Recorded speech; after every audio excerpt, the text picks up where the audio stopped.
Hola a todos, muy bienvenidos a un nuevo capítulo de Café con Sandía.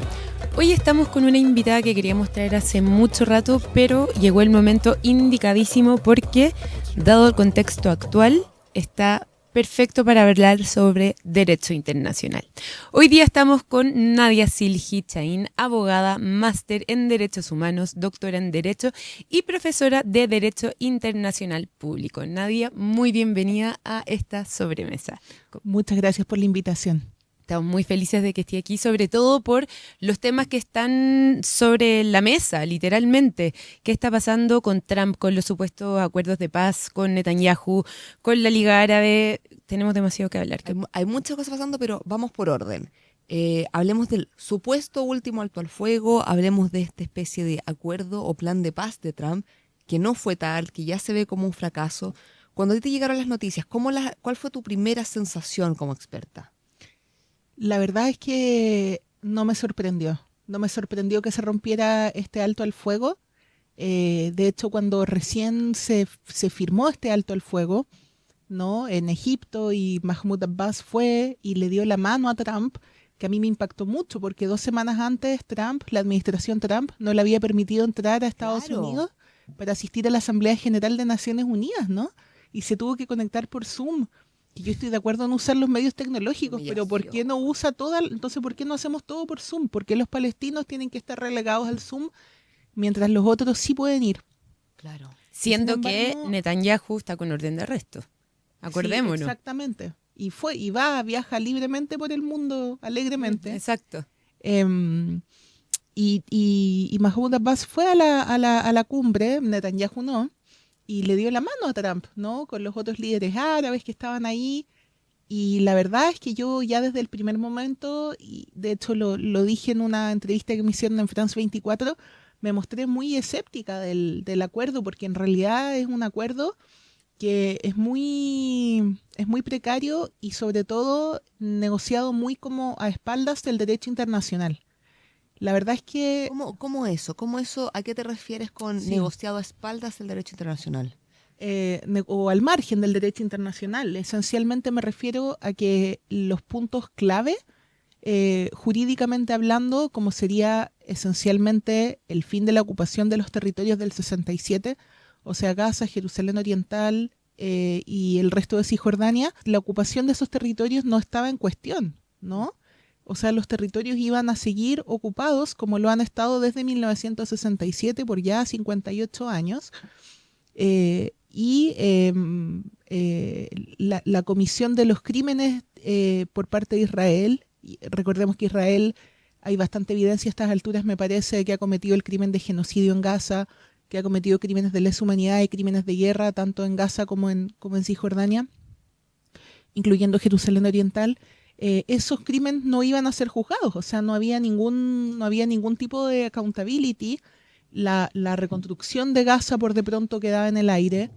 Incluso la entrada de ayuda humanitaria, que había estado largamente esperando ahí en la frontera, Israel en un comienzo la permitió, pero aún en un comienzo, o sea, debuta el acuerdo de paz entrando ayuda humanitaria insuficiente. Claro. Y luego ya en algún punto simplemente deja de permitirla y además empieza nuevamente a bombardear a la población civil. Y mientras eso pasa, empieza a ocupar Cisjordania mucho más agresivamente.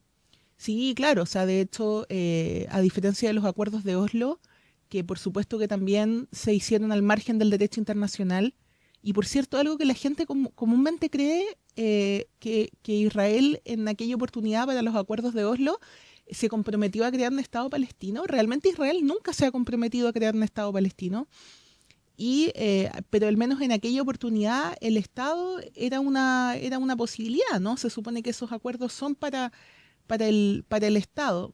Sin embargo, ahora esto ni siquiera estaba sobre la mesa. La situación de Cisjordania no estaba sobre la mesa, y por tanto Israel, por supuesto, ha continuado con la construcción de los asentamientos israelíes, pese a que en julio de este año se cumplió un año desde la opinión consultiva de la Corte Internacional de Justicia, que dispuso el fin de la ocupación de los territorios palestinos. Esta vez la Corte no se centró en un aspecto específico, como hizo el 2004 en su opinión consultiva cuando se refiere a la ilegalidad del muro del apartheid, sino que esta vez se centra en la ocupación como tal. Dice la ocupación es ilegal y tiene que desmantelarse. Y Israel tenía el plazo de un año para desmantelarla y por supuesto que hizo absolutamente todo lo contrario. Claro. Ayer salió una nueva opinión de la Corte Internacional de Justicia, que recordemos que es el máximo órgano jurisdiccional de las Naciones Unidas, es algo así como el tribunal más importante del mundo, dicho en simple. Y la Corte en esta nueva opinión consultiva dice la UNRWA tiene derecho a operar, ¿no? La UNRWA, en tanto agencia de Naciones Unidas para los Refugiados Palestinos, tiene derecho a operar en los territorios ocupados.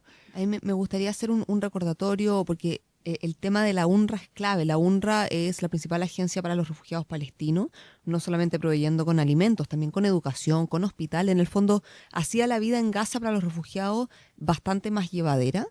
Y cuando inicia el genocidio, Israel, digamos al par de meses, si no me equivoco, acusa que miembros de la UNRWA habían sido parte del ataque y se produce un desfinanciamiento masivo de la UNRWA. Y ahí está el tema de que no hay sanciones por haber hecho una cosa así y no hay sanciones para nada. De hecho, Israel es el Estado miembro de la ONU que más resoluciones condenatorias ha tenido, sumémoslos al del Tribunal de Justicia que dices tú, pero durante 77 años, 77 ya, ¿no? Ha actuado con completa impunidad. Y ahí viene la pregunta de, ¿sirve entonces en algo el derecho internacional si hace condenas, si da órdenes y el Estado que es miembro no la cumple? ¿O qué parte del eslabón cumple el derecho internacional? Porque yo creo que al principio es como, la Corte Internacional va a decir que esto es genocidio y eso va a ser wow.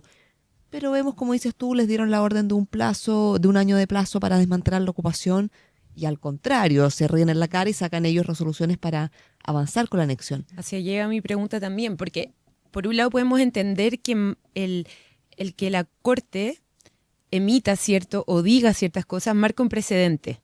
Sirve como en el papel y para tener argumentos en un futuro, pero en lo práctico, en lo concreto, ¿sirve de algo? Yo creo que es una muy buena pregunta porque la gente se la hace mucho, ¿no? Y de hecho la gente suele responderse, no sirve para nada, ¿no? Claro. Las Naciones Unidas y el derecho internacional no sirven para nada. Yo creo que el derecho internacional sí sirve. De hecho, el derecho internacional funciona más allá de la situación de Palestina. Funciona todos los días, ¿no? O sea, en este mundo en el que vivimos, con el derecho, yo creo que es un medio en general como bastante modesto, ¿no? Un medio que llega tarde, que resuelve de forma que no se puede encargar de todos los problemas. Sin embargo, el problema en este caso concreto de Palestina creo que tiene más bien que ver con el enforcement, ¿no? Como con hacer cumplir el derecho. Y ahí el problema no es el derecho en sí, sino que es el hecho de que Naciones Unidas surge como una organización post Segunda Guerra Mundial, eurocéntrica, dominada sobre todo en un comienzo, ¿no?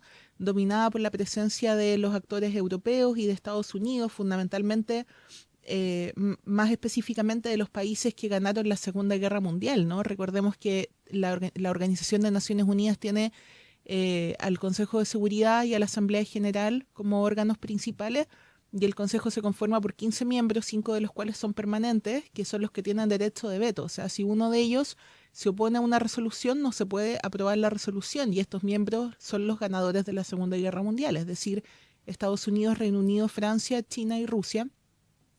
Y Estados Unidos históricamente le ha dado un apoyo también en otras áreas, pero en relación a lo que estamos hablando, le ha dado un apoyo o un blindaje diplomático a Israel. Entonces se ha dedicado a vetar las resoluciones condenatorias de Israel. De hecho, durante el genocidio había muchos intentos en el Consejo de emitir una resolución para el alto al fuego.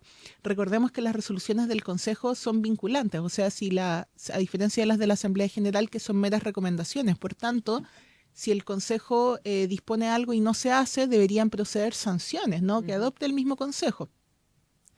Sin embargo, Estados Unidos, blindando a Israel, ha impedido que se adopten las resoluciones que se tienen que adoptar.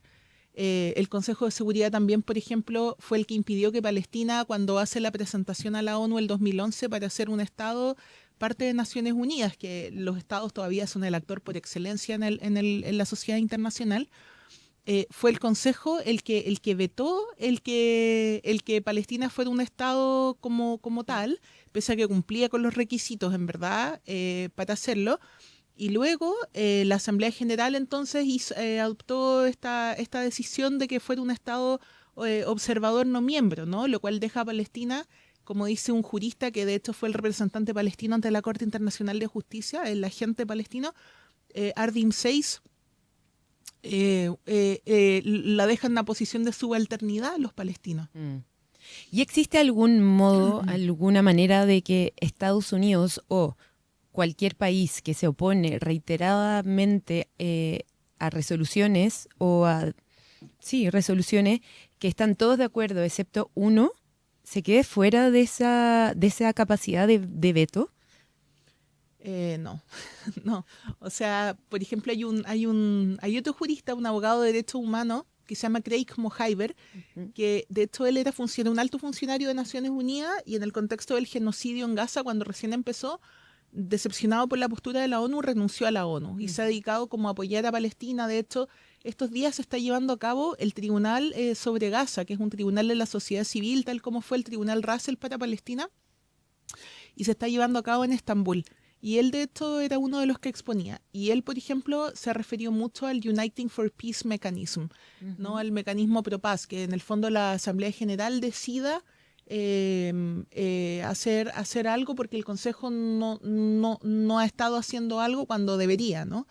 Sin embargo, estas iniciativas me parece a mí que por la forma en que están, por la correlación de fuerzas que existe, ¿no? Por el poder que tienen Estados Unidos y los actores europeos, no se están tomando. O sea, estas iniciativas serían representadas por algún presidente como, por ejemplo, Gustavo Petro, pero sabemos que los presidentes del sur global, en principio, no tienen la misma fuerza. Yo creo que lo que habría que hacer ahí es como unirse, ¿no? Como que se una el gobierno de Chile con el gobierno de Lula, con el gobierno de Petro. ¿Como hacer una ONU paralela, dices tú? No sé si una ONU paralela, pero crear alguna suerte de entidad para poder influir en la ONU, ¿Qué es lo que decía Petro de alguna manera? ¿Qué pasa aquí, Nadia, con el tema de los cascos azules? Entiendo que es con el tema del Consejo de Seguridad, que, corrígeme tú si me equivoco, que cuando el Estado no cumple, dicen, bueno, te mando los cascos azules como para resguardar la paz. ¿Por qué en Palestina no se ha podido aplicar que se envíen cascos azules? La verdad es que pensaría yo que tiene que ver mucho con el accionar de Estados Unidos, ¿no? Perdón, no todo el mundo sabe lo que son los cascos azules. A ver, Nadia, explícanos, ¿qué son los cascos azules? Los cascos azules es básicamente una institución de Naciones Unidas. Yo, por ejemplo, cuando visité el Líbano, los vi en el sur del Líbano, en la frontera con la Palestina del 48, en el fondo resguardando la frontera para evitar que se produjeran nuevos ataques, producto de la historia de ataques entre Líbano e Israel. Son militares los cascos azules. Sí, claro, sí. Sí, pero no son como una forma, una medida coercitiva de Naciones Unidas, sino que son una forma como de mantener, como un mecanismo para mantener a raya ciertos conflictos latentes, digamos, ¿no? Como para bajarle la temperatura a ciertos conflictos. Yo personalmente creo que en el caso de Palestina urge que se termine el genocidio, que se terminen las violaciones, que se termine la ocupación y que Israel rinda cuentas, tanto a nivel personal, quienes han sido responsables por la comisión de estos crímenes tendrían que ir a la Corte Penal Internacional o incluso ni siquiera, o sea, estos son crímenes de jurisdicción universal, el genocidio, los crímenes de lesa humanidad, los crímenes de guerra, tal como hizo el juez Garzón con Pinochet en su minuto. Los tribunales nacionales podrían a esta gente llevarla, podría hacerla comparecer frente a tribunales nacionales. De hecho, los propios soldados han ofrecido ellos mismos en redes sociales, por ejemplo, la prueba, ¿no? Están súper orgullosos de los crímenes que han cometido. Claro. No, evidencia y de sobra. Sí. Y la Fundación Hin Rajab, claro, ¿no? Ha estado en esta tarea de buscarlos por el mundo para hacerlos comparecer frente a los tribunales de justicia.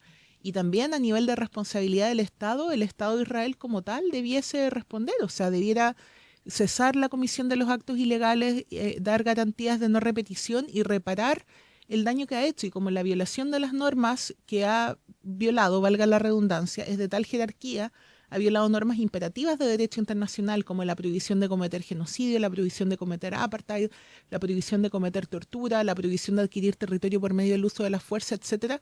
También hay obligaciones para terceros estados, o sea, en el contexto de la responsabilidad de los estados, Claro. los terceros estados debieran tomar medidas para no asistir, no reconocer y poner fin a las violaciones al derecho que comete Israel. O sea, los estados del mundo, todos los estados, incluyendo el nuestro, están incumpliendo sus obligaciones en la medida que no sancionen a Israel por de pronto, que es una de las formas que puede adoptar esta responsabilidad.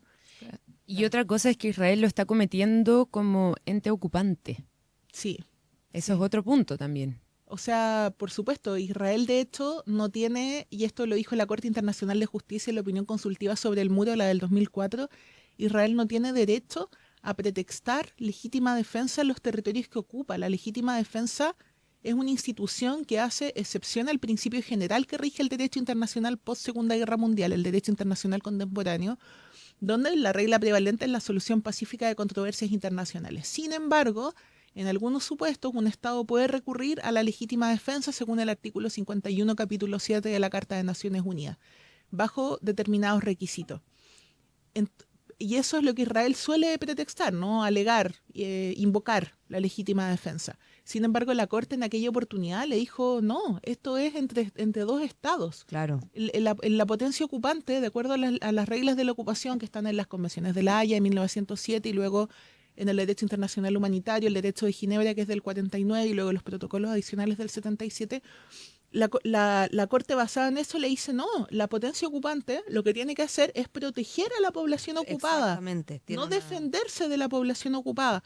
Es un absurdo jurídico total. De hecho, la política palestina, siempre me gusta citar a Hanan Ashrawi, que tiene una frase célebre que dice: somos el único pueblo ocupado del mundo obligado a proteger la seguridad o a garantizar la seguridad de su ocupante. Es tal cual, es tal cual. Porque jurídicamente es un absurdo total. Vamos a eso. Me gusta ese tema porque la narrativa que se impulsó es Israel tiene derecho a defenderse. Y es una narrativa que se mantiene hasta el día de hoy.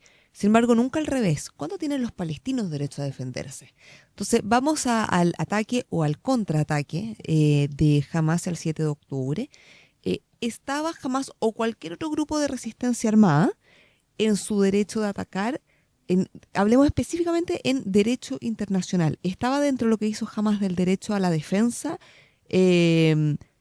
¿Se cometen también ahí crímenes de guerra? ¿Cómo se evalúa o cómo tú evalúas ese ataque? Tú hablas directamente del 7 de octubre. Del 7 de octubre Sí. en especie que narrativamente se marca como el inicio de esto, que sabemos que en el fondo es un capítulo más de la historia, pero me interesa esto, el tema particular de el derecho a la defensa de los grupos de resistencia armados y si el ataque de Hamas entraría dentro de eso. A ver, hay varios elementos que hay que tener en consideración, diría yo.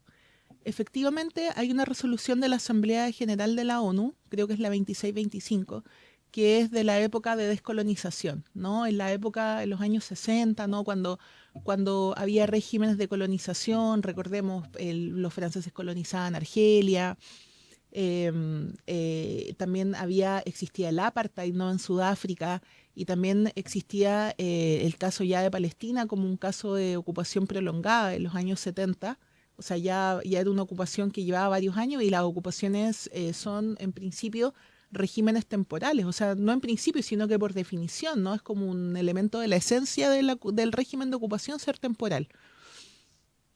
Y en este contexto, las Naciones Unidas, pensemos, los países comenzaron con los movimientos de liberación nacional, sus luchas de liberación nacional, para terminar con el dominio colonial, y las Naciones Unidas se hizo cargo de eso y reconocen instrumentos internacionales el derecho a la autodeterminación de los pueblos, que por cierto en el caso de Palestina lo ha reconocido en reiteradas oportunidades.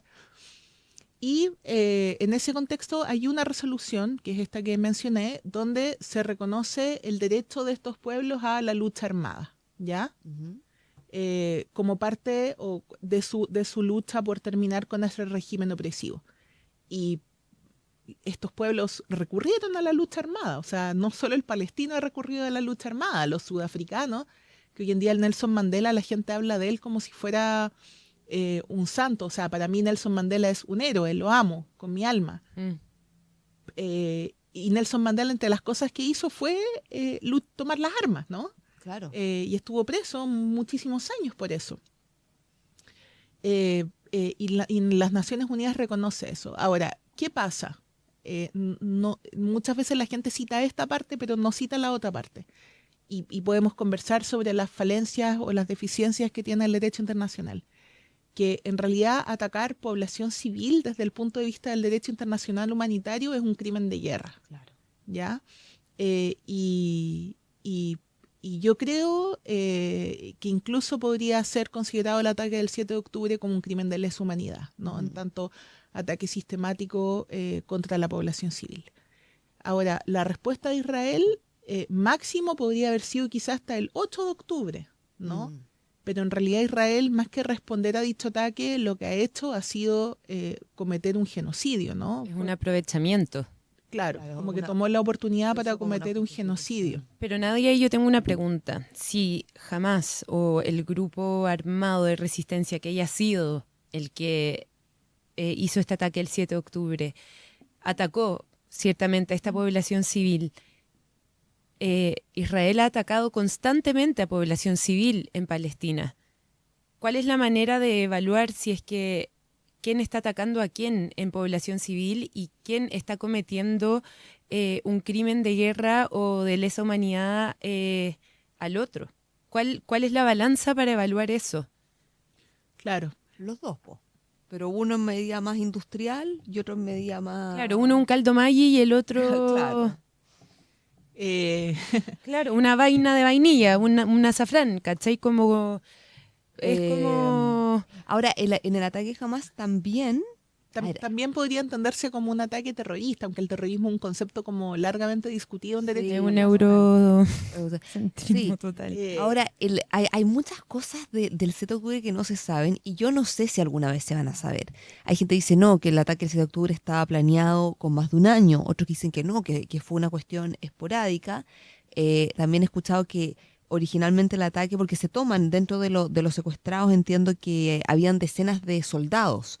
¿El derecho internacional permite la toma de prisioneros soldados o tampoco? Como moneda de cambio. En el contexto de un conflicto armado, de hecho, los combatientes, ¿no? Sí se pueden tomar como prisioneros y de hecho reciben un estatus protector que es el estatus de prisioneros de guerra. Entiendo. ¿Ya? Y además tenemos que, bueno, y por tanto merecen un trato digno hasta que cesen las hostilidades. El tema con todo esto es que mi opinión es que el derecho internacional de alguna manera como que se queda corto, o sea, intentamos aplicar todos los conceptos, pero hay un jurista, un palestino abogado del 48, Rabia Akbaria, que está haciendo su doctorado en Derecho Internacional justamente en la Universidad de Harvard en Estados Unidos, y él dice que en realidad deberíamos tener un concepto como único para designar la situación de los palestinos, porque y ese concepto él lo denomina Nakba, ¿no? Catástrofe. Claro. Y él, porque dice, claro, son crímenes de lesa humanidad, pero no son solo crímenes de lesa humanidad, también hay crímenes de guerra, también hay violaciones a los derechos humanos, también hay apartheid, también hay genocidio. Y efectivamente es así, o sea, yo creo que efectivamente lo del 7 de octubre pudo entenderse o puede entenderse como un crimen de guerra, crimen de lesa humanidad por el ataque a las personas civiles, luego por los rehenes, pero creo de todas maneras que el derecho no puede ser, porque no lo es en la realidad, ciego a las circunstancias materiales, políticas, históricas que preceden al derecho. Y hay que considerar sobre la mesa cuál era la situación de Gaza al 7 de octubre del 2023. O sea, Que fue el 6 de octubre, que fue el 5 de claro, octubre. exactamente. Claro. Condena lo que pasó el 7 de octubre, sí, pero también condena lo que pasó el 6 de octubre, el 5 de octubre, el 4 de octubre, ¿no? Claro. O sea, la situación general, que era literal una cárcel a cielo abierto. la que vivían. Sí, claro, o sea, de hecho, yo diría que incluso desde el 48, o sea, recordemos que Gaza es este territorio al que la gente llega porque estaba huyendo, ¿no? De las bandas paramilitares sionistas que por la fuerza los expulsaron de sus casas, los obligaron a dejar sus propiedades, a dejar detrás sus aldeas, sus ciudades, y estaban huyendo para salvar la vida con lo opuesto prácticamente y guardando las llaves de sus casas, que las tienen hasta hoy, por cierto, los refugiados palestinos. Y como bien cuenta el historiador israelí Ilan Papé, llegaron a esta parte y Egipto no los dejó pasar, ¿no? Recordemos que Gaza hace frontera con Egipto. Sí. Entonces, a diferencia de lo que pasó con Jordania, con Líbano, con Siria, que sí los dejaron entrar, y por tanto hay mucha población de refugiados palestinos en esos países, en el caso de Gaza se quedaron ahí. Claro. Y Gaza se constituye como un lugar donde el 80% de la población son refugiados. Exactamente. En Gaza había, ahora en el genocidio no, porque la Gaza que existía se acabó porque la bombardearon por completo, pero había 8 campamentos de refugiados, siendo Jabalia el más grande. Israel bombardeó todos esos campamentos de refugiados y además de eso, por supuesto, bombardeó durante el genocidio las carpas en que la gente se instaló, o sea, también los bombardeó en las carpas, o sea, realmente el nivel de criminalidad es bastante evidente, ¿no? Entonces, pienso yo que si uno de verdad, o sea, mira la historia de los palestinos en Gaza desde el 48 en adelante, luego comienza el año 67, la ocupación israelí, y ahí empieza en Gaza básicamente a ver lo mismo que hay ahora en Cisjordania, ¿no? Los puestos de control, los asentamientos, ¿no? Y eso se termina el 2005 con la llamada desconexión de Gaza, y luego cuando los palestinos eligen a Hamas el 2006 en elecciones democráticas, había observadores internacionales que atestiguaron que era una elección democrática, Israel comienza un bloqueo respecto de Gaza, un bloqueo tan estricto que no solamente impide no solamente fiscaliza que entra y que sale de Gaza y quién entra y quién sale, que también, por cierto, es lo mismo que hace con todas las fronteras de la Palestina ocupada, sino que también restringe cuestiones, ¿no? Restringe cuestiones como el chocolate, restringe cuestiones como equipos para hacerse radioterapia, mujeres palestinas con cáncer de mama muriendo en Gaza porque no las dejaban salir a tener tratamiento médico, pero tampoco había radioterapia dentro de la franja. La población absolutamente empobrecida, la economía en el suelo, Naciones Unidas diciendo que Gaza iba a ser invivible ya para el 2020, y en este contexto Israel lanzando ataques militares sistemáticos contra la franja, los palestinos de la franja diciendo, concretamente los psicólogos y psiquiatras, acá no hay desorden de estrés postraumático, porque acá el trauma no se acaba, como que es permanente. Constante, claro. La gente no alcanza ni a reconstruir sus casas y ya las están bombardeando de nuevo. Pero aún así, por ejemplo, los refugiados que han llegado añoran Gaza, dicen, yo quiero volver, como tú les preguntas y decís, yo quiero volver a mis calles preciosas, quiero volver a mi lugar, a mi casa, quiero volver a estar en mi Gaza, o sea, es hermoso, ¿cachai? Quieren volver a su casa. Exacto, y algo que así me llamó profundamente la atención fue que conversando con ellos era como encontraron en el momento que ellos salieron, era que encontraron precioso Israel, dígase Israel, la carretera por la que ellos salieron, que era una carretera más urbanizada, llena de tanques. Imagínate entonces ese concepto de violencia, de realidad, de qué hay detrás como de esa belleza que ellos encuentran, que es esta modernidad, pero esta modernidad violenta a la vez, ¿cachai? Entonces ese trauma del que tú hablas es como, es un constante que encuentran belleza incluso en lo más violento. No sé, yo quedé muy, como no se me borra de mi cabeza esa frase que me dijeron, o esas fotos que me mostraron. Claro, porque uno piensa en Israel y piensa que es la cosa más horrible del mundo. Es que como concepto, como idea, pero sí. ¿cachai? Sí, pero me imagino, claro, si ven todo destruido, de repente ven una carretera armada, lo van a encontrar lindo.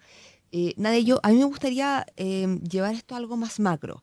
Hemos tenido como varios intelectuales, pensadores acá en Café con Sandía, Rodrigo Carme, uno de ellos, que hablan de que Gaza es el paradigma del mundo, el ojo del mundo o incluso el espejo del mundo, en el sentido de que Gaza refleja la caída evidente de la moral occidental y también del derecho internacional. Para nosotros como Chile, que yo siempre lo planteo de esta manera, Chile es un país bastante importante, con alta influencia internacional, pero no es un país que tenga una potencia militar, que digamos, bueno, cualquier cosa nosotros tenemos las armas para defendernos. Chile depende del derecho internacional. Y en ese sentido, ¿qué tan peligroso es como que se haga evidente la caída del derecho internacional, como que Israel puede hacer lo que quiera? Incluso tenemos ministros israelíes que lo han dicho. Para nosotros no aplica el derecho internacional. ¿Podrían otros países colgarse y decir si para Israel no aplica? Para mí tampoco. Y que el día de mañana otros países digan, bueno, me vengo a robar el agua, me vengo a robar territorio. ¿Hay un peligro real, a lo mejor no inmediato, pero a futuro de que eso pasara si a Israel no se le detiene? Claro, que en el fondo Palestina es el ejemplo del mundo, el reflejo del mundo. O sea, yo creo que lo que tiene Israel también elementos de lo que tiene Israel también lo tienen y lo han tenido otros países. Por de pronto Israel es un caso de colonialismo de asentamiento y hay otros países del mundo como Estados Unidos, Canadá, Australia, Nueva Zelanda, Sudáfrica, por supuesto, que también lo son. O sea, no creo que sea... creo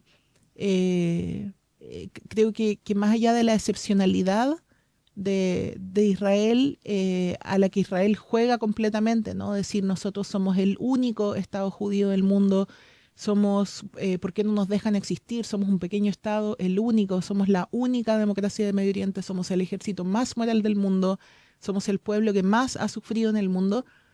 Creo que eso realmente no es tan así. Por supuesto que guardando elementos históricos, contextuales y tal, hay elementos o sea, estaría de acuerdo con la frase que dicen, porque hay elementos de eso en otras realidades también, ¿no? Y quizá Palestina es como un caso, por supuesto, no sé si extremo es la palabra, pero un caso paradigmático de las violaciones al derecho internacional y del fin o sea, y del último clavo, ¿no? En el ataúd del orden post Segunda Guerra Mundial.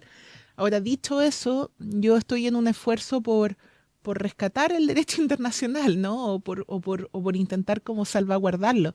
Hay una línea de estudios que es el TWI, los Third World Approaches to International Law, que son críticas de autores que desde el anticolonialismo y desde el antirracismo hacen una lectura del derecho internacional. Creo que hay que insistir en esa línea. El derecho internacional de alguna manera ha sido, como bien decía Steffi, la herramienta de los subalternos. O sea, la OLP no más Mahmoud Abbas, que le tiene miedo a lo que le puedan decir en Estados Unidos y en Europa, pero la OLP, si uno ve a los representantes ante Naciones Unidas, están absolutamente amparados por el derecho internacional. Misma cosa, el movimiento BDS, Boicot, Desinversión y Sanciones de la Sociedad Civil Palestina, lanzado en 2005, cumpliéndose un año del aniversario de la opinión consultiva de la Corte Internacional de Justicia, donde se sostuvo la ilegalidad del muro, está basado meramente en el derecho internacional. O sea, el BDS es puro derecho internacional. Y yo creo que realmente en esta etapa no tenemos otra herramienta que esa. Pero por supuesto que necesitamos alterar, y eso son los boicots, necesitamos alterar dicho en sentido amplio, como la correlación de fuerza para poder ejercer la suficiente presión y obligar a que haya un cambio un cambio, ¿no? Y por eso es tan importante en ese contexto por quién votar, por ejemplo. O sea, yo creo que ahora que en Chile vamos a tener elecciones en noviembre, es súper importante como ver qué es lo que piensan todos los candidatos a presidente, los candidatos es lo mínimo en verdad, los candidatos a diputados, a senadores, qué piensan de lo que está pasando en Palestina, qué piensan de las violaciones al derecho internacional, ¿están comprometidos con el derecho internacional?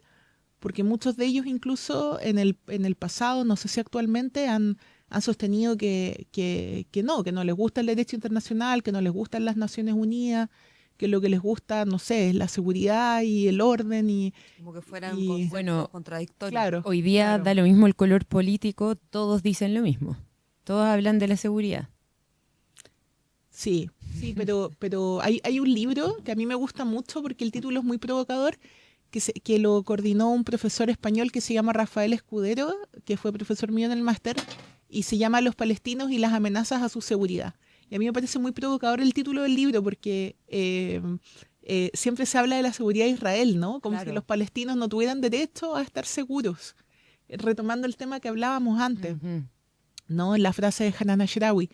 Y efectivamente la seguridad es importante, pero ¿qué seguridad? O sea, la seguridad es saltarse el derecho internacional y, no sé, dispararle a los inmigrantes. O Claro. la seguridad tal vez es constituir un país donde la salud funcione mejor, la educación funcione mejor, tengamos una sociedad más igualitaria, más Que es integrada. seguridad, básicamente. Sí, sí, sí. Oye, Nadia, ya para ir cerrando, entendiendo y recapitulando un poco y yéndonos súper al contexto mega actual de lo que está pasando con este show mediático que está haciendo Trump y Netanyahu, con este que somos amigos y luego no somos amigos y de nuevo somos amigos y luego no somos amigos de nuevo.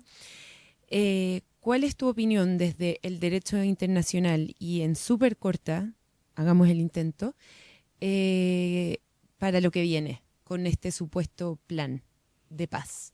Porque ya vemos que no, que Israel no lo cumplió y que Estados Unidos lo amenazó en el fondo. Tú no lo cumpliste, pero ¿qué va a pasar?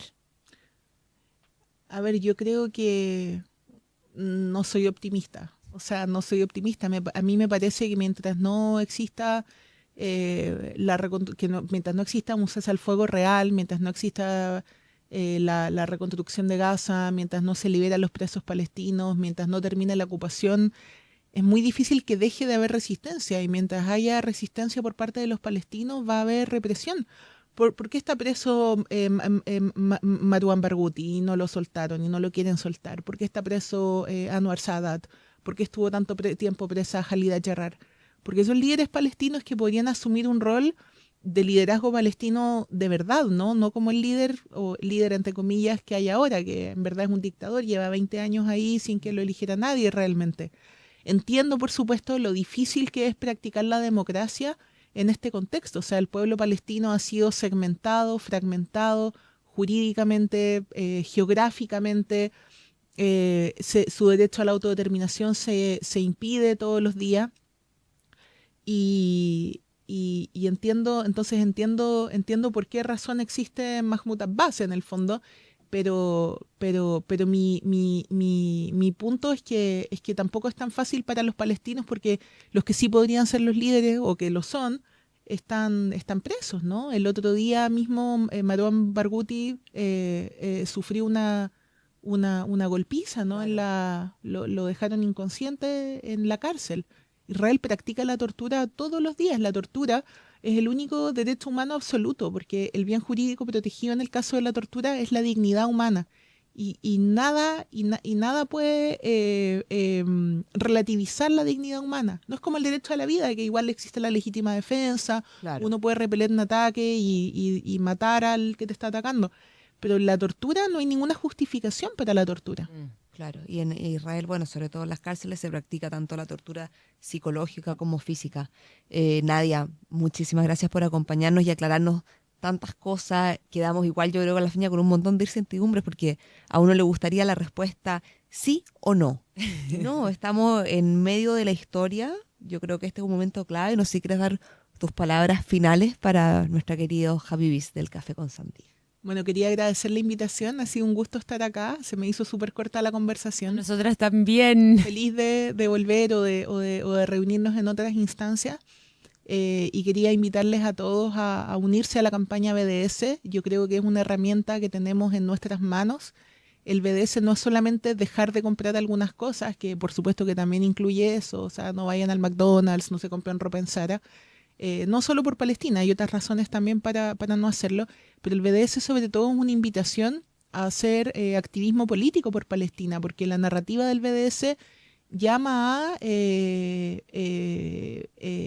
a posicionar a los palestinos en el centro del relato y a llamar al boicot explicando por qué estamos llamando al boicot, ¿no? Y eso nos da la oportunidad de hablar de Palestina, de reflexionar críticamente. Y eso lleva al trabajo político, ¿no? Eso lleva a que si, por ejemplo, somos académicos en una universidad, hagamos una campaña para romper los acuerdos que nuestra universidad pueda tener con alguna universidad israelí, a que si somos artistas, nos inviten compañías o deportistas, nos inviten compañías de teatro israelíes o equipos deportivos israelíes. Hacer etcétera, un corte en todo sentido, transversal. ¿no? Sí, porque creo que mientras no exista esa presión, presionar a nuestro gobierno también muy importante, ¿no? Presionar a nuestros gobiernos para que se impongan sanciones.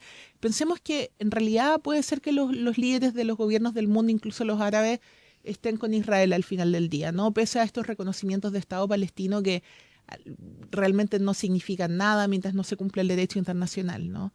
Sin embargo, los pueblos del mundo, y por eso estos gobiernos se ven obligados a reconocer al Estado palestino, están con Palestina, no solo los pueblos árabes, sino los pueblos del mundo en general. Y creo que mediante el BDS tenemos una oportunidad de cambiar las cosas, ¿no? Tal como dice Omar Barghouti, va a llegar nuestro momento sudafricano. Vamos con todo Inshallah. por eso. Inshallah, Habibi. Chao, Habibis. Nos vemos el próximo miércoles. Chao. Muchas gracias, Nadia. Esperamos que hayas disfrutado de este capítulo. Puedes volver a escucharlo en nuestros canales de Spotify y YouTube. Sigamos esta conversación en nuestro Instagram y TikTok. @Café con Sandía. Parler, on vous entend pas.